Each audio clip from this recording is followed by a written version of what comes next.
எங்க வீட்ல ஜாதகம், பொருத்தம் எல்லாம் பார்த்து கல்யாணம் பண்ணாங்க. ஆனா, கல்யாணம் ஃபுல்லா கலாட்டா கல்யாணமாவே இருந்துச்சு. கல்யாணம் நடந்துச்சு. ஆனா கலாட்டா கல்யாணமா ஆமா. இருக்கு. கலாட்டா கல்யாணமாவே இருந்தது. சரி, அது எதுனால? ஜாதக ரீதியா ஏதாவது காரணம் இருக்கா? உங்களுக்கு ஜாதகமும் அனுப்பியிருக்கோம். சரி. தோஷங்கள் அப்படின்னு சொல்லுவோம். அந்த தோஷங்களுக்கு ஒரு அளவு இருக்கு. 25% 50% 100% இந்த மாதிரிலாம் இருக்கு. கிரக தோஷம் இருக்கு, அமைப்பு தோஷம்னு இருக்கு. ஒரு தோஷங்கள் கிரக தோஷம்னு இருக்கு. அப்புறமா அமைப்பு தோஷம்னு இருக்கு.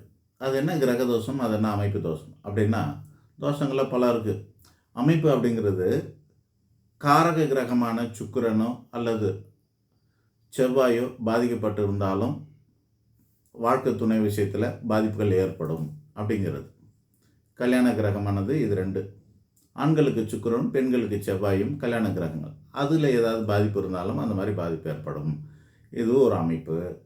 அதுக்கப்புறம் ஒரு ஜாதகத்துக்கு 6, 8, 12 போன்ற இடங்களில் கிரகங்கள் திருமண கிரகமான இந்த கிரகம் சுக்கிரனோ செவ்வாயோ அல்லது திருமண ஸ்தானத்துக்கு அதிபதி அங்கே தொடர்பு கொண்டு இருந்தாலும் 6, 8, 12ஆம் அதிபதிகளோடு தொடர்பில் இருந்தாலோ, தொடர்புனா பல வகை, சார பரிவர்த்தனையோ இல்லை சாரத்திலேயே இருந்தாலோ அல்லது சேர்ந்து இருந்தாலோ அல்லது ஒன்றுக்கு ஒன்று பார்த்துக்கிட்டு இருந்தாலோ அல்லது அந்த 7ஆம் இடத்தை 6ஆம் அதிபதியோ 8ஆம் இடத்தை 12ஆம் அதிபதியோ பார்த்தாலோ இதெல்லாமே தொடர்பு பல வகை இருக்குது. அது ஜோதிடர்களுக்கு தான் தெரிஞ்சுக்கும், உங்களுக்கு அது தேவையில்லை.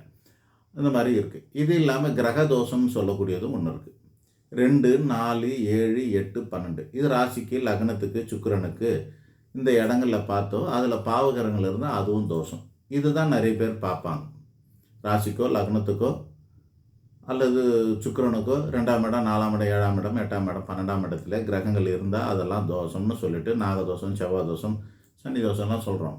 இந்த மாதிரி தோஷங்கள் இருக்குது அப்படின்னு அதுக்கெல்லாம் பார்ப்பாங்க. ஆனால் விதி அமைப்பில் இந்த 6, 8, 12 ரொம்ப முக்கியமான அமைப்பாக இருக்கிறது. அதாவது 8ஆம் இடத்துக்கு 100% தோஷம்னு பேர், 6ஆம் இடத்துக்கு 50% தோஷம்னு பேர், 12ஆம் இடத்துக்கு 25% தோஷம்னு பேர். இப்போ இந்த திருமண கிரகத்துக்கும் இந்த 6, 8, 12 அதிபதிகளில் ஒன்று தொடர்பு ஏற்பட்டால் அதனால் ஏற்படக்கூடிய விளைவு தான் இதெல்லாம்.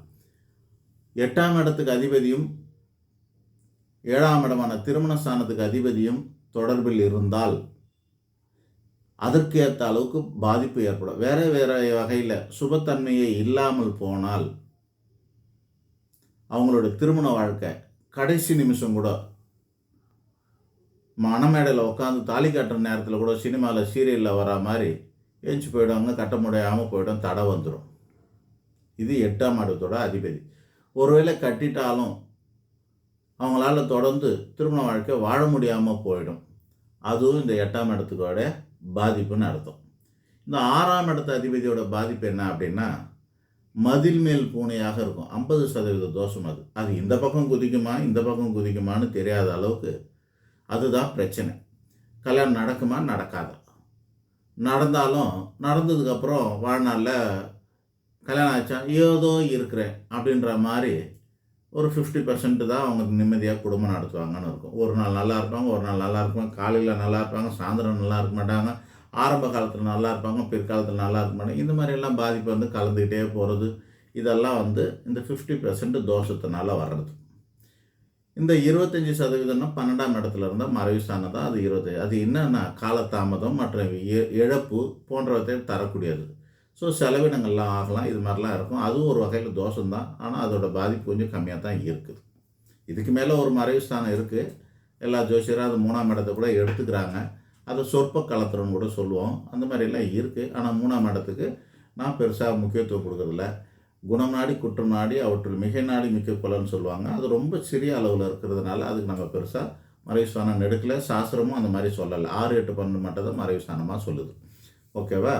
இப்போ இந்த 6ஆம் இடத்துல இருக்கிறதுனால தான் உங்களுக்கு அந்த பாதிப்பு.